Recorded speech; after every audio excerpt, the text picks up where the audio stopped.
Is systemic racism real? Systemic is an adjective meant to refer to a system. Racism is a noun that means, hell, who knows what it means. It's gone from meaning an ideological stance that races can be inferior or superior to the act of showing prejudice based on race, and then it had to be power plus privilege in order to count as racism, which conveniently excluded every non-white because white privilege. And now apparently it includes using the term African American to describe an African American? Put the two words together, systemic racism. It is most commonly defined as a form of overarching encompassing racism expressed through practice by social and political institutions. It refers to America's government overall and its institutions, from policies and police forces to schools and businesses and universities at a collegiate level. Everything about this nation is supposedly systemically racist, or so we hear, but what are the facts? For starters, the term systemic racism doesn't really mean anything. In a more objective context, taking in the framework by which it's delivered and told to us in society, it has about the same logical bearing as the old God of the Gaps argument. For those unfamiliar with the God of the Gap, imagine a staunch fundamentalist religious person of any religion claims that their God's supposed doctrine is true and that's how man was created. So evolution is explained to them in a way they don't necessarily believe, but still have enough self-awareness to understand that they cannot counter, as bludgeoning empirical scientific observation and modeling with dogma isn't a good look at all for those who do have self-awareness. So they shift to another tactic. How did we get here then, they ask. Just moving the post around into which point it fills a gap. And whensoever one is unable or incapable of answering that question to their satisfaction, they proclaim it is within this gap we will find their deity. I'm not that great at mathematics, it's why I'm not a practicing scientist. So it's sort of like someone asking me what the decay rate is of a dead space probe caught in the gravitational pull of Jupiter's Titan, taking into account g and the rate at which it's orbiting. And I answer potato. I mean, neither one of us know, so whatever I insert can then be called correct, no? No. Systemic racism is used very much the same way. When we hear white people are so incredibly racist in America that non-whites, particularly blacks, are suffering untold dignities on a daily basis, some of us are skeptical enough of such an odd claim that flies in the face of observable reality that we'll ask for evidence. As we know, as we've seen, or more precisely, as we haven't seen, such evidence really doesn't exist in full situational context. For every Trayvon Martin, there's a story behind white man shoots innocent black boy. For every claim that blacks are poor and suffering, there's data that shows they're the most obese and thus better fed than everyone else in the nation, and that they're the #1 materialist market for expensive shoes like Air Jordans, costly hair weave, and nearly half their population is on Section 8 housing, which means the bulk of any income they make or receive from government is disposable income, not necessarily for their living expenses, particularly once you factor in SNAP benefits. These benefits provided to them by the taxpayers of a white supremacist, white, systemically racist nation. My point being here that the people who cry racism know that their evidence doesn't hold up to scrutiny. It's an echo chamber shout that will reverberate off the walls and return to them unchanged. For the people outside of that chamber, they find the gap to fill. Systemic racism. It sounds just enough like sophisticated terminology that a lot of people are fooled by it, or at least caught up in it like a deer in the headlights and thus don't know how to approach it, or even how to define it, while it also serves the purpose of being ironically both nebulous and inherently complex. How, after all, does one look beyond a policy that explicitly states discrimination is illegal to see if every single system, every single organization, every council, every body, every panel, etc. is abiding that law? In the case one isn't, their argument is proven true. In the case none are, well, that's because it's systemic. It's the gap. The terminology is essentially a weasel word. It allows one just using it to push back to a new gap, an imagined gap at that, every time you show that they're wrong. It's like saying murder is legal in America. You point out it's against the law. Boom, got him, headshot, murder is against the law, and they point to murderers who have never been brought to justice or gotten away with it. Yes, it's a very weaselly way to conduct such a delicate enterprise of race relations, but let's be very clear here. Nobody's in this thing for love at the end. Every single person with a position in the mainstream beating the drum on systemic racism is either profiting directly from it monetarily or winning elections behind the dissension created. The rest, of course, being useful idiot minions who will go out and burn down their own neighborhoods once they feel aggrieved. So, how do we know systemic racism isn't true? I would be here for 2 years screenshotting every single article and statistical breakdown about how more whites are shot by police every single year, though black people have 7 times more interactions with the police, or about how more blacks get into college and that they get free SAT points in high school and thus don't even have to perform at the level of whites or Asians yet get into college at a higher propensity, or how you won't find a single housing project built into Appalachia, but a new one built every single month for blacks in inner cities, or how 90% of interracial crimes are black on white, yet amazingly, the only time they count for hate crimes are when they're white on black. And this can continue practically ad infinitum. Practically, not literally. I'm not Tana Mongo here. I wasn't literally run over by a school bus 3 times today, literally, but you get my point. America goes out of its way not to be racist. It's not just bereft any systemic racism, it's anti-racist, this nation. Some recent examples come right up to mind. Remember here, I'm not in the least arguing that individual acts of racism don't exist. With 90% of interracial crimes of physical violence happening black on white, which quite literally averages out mathematically to over 1,000 white people assaulted by black people every single day in the United States, something that's been going on for decades now. Hell to the yes, we have racism in this nation.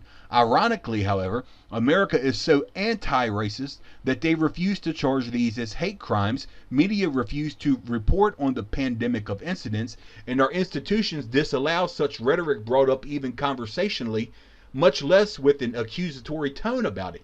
See social media and universities. So that's our government and institutions covering now for decades of one-way violence committed against white men, women, and children, all by one racial group, without any reprisal from that victim group. Yes, that alone does disprove the notion of systemic racism. You cannot have systemic racism if it is not systemic. You cannot have systemic racism of white people being racist against non-white people when it is in fact the opposite, objectively the opposite. All objective data show the opposite. All metrics show the opposite. All it does is show that the role of systemic racism is actually reversed in this society. And the ladies doth protest too much, seemingly because there's some type of personal benefit in keeping this hoax alive. Crimes against whites are swept under the rug. Whites are dehumanized as second-class citizens, and that's just what the facts say. Sorry if one is offended, but these are facts. Look them up. Google it, like Cenk Uygur might say. The DOJ and FBI sites are free to use. Just take a calculator with you, because we're talking about millions upon millions of whites victimized here. Though let's still have a look-see at some interesting facts of cases that are very fresh in our memory. Ahmaud Arbery being the first. A suspect of criminal activity who was sought after by 2 armed men attempting a citizen's arrest, leapt forward at an armed individual, tried to grab his gun, and was killed. The men were found to be perfectly within Georgia state law for a citizen's arrest and acted in self-defense until media got a hold of it.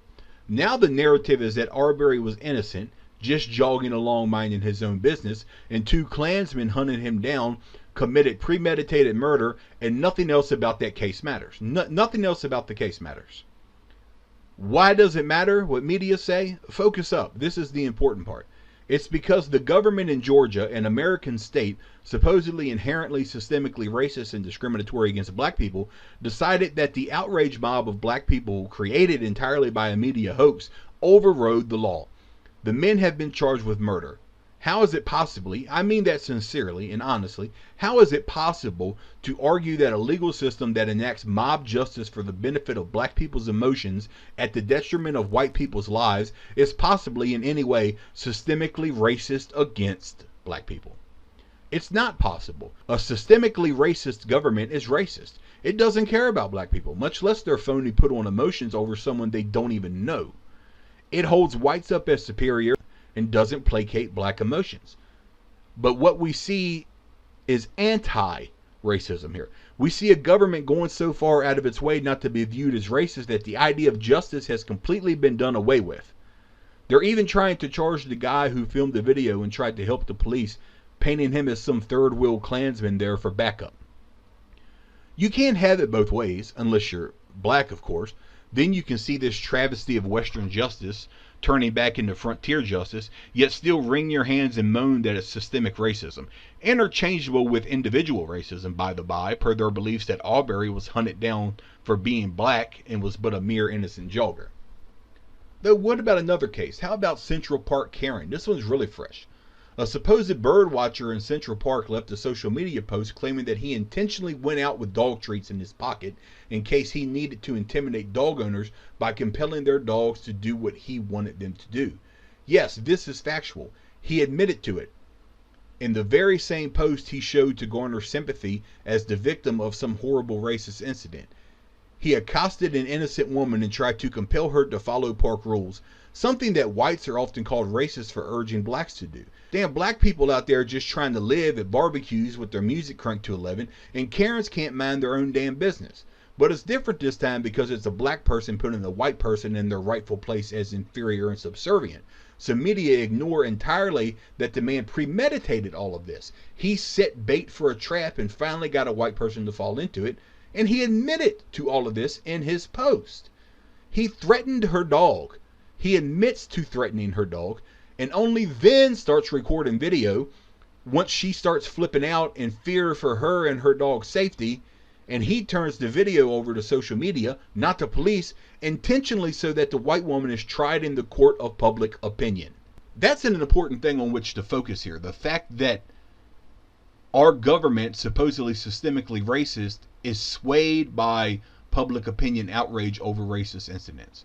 Why would a government that has systemic mechanisms in place to act in favor of white people objectively not do that at no time, anytime there's the mere bit of outrage? This woman didn't even commit a criminal offense. In no way did she commit a criminal offense. Yet she's being treated so harshly that she might as well have shot this dude. What is her crime?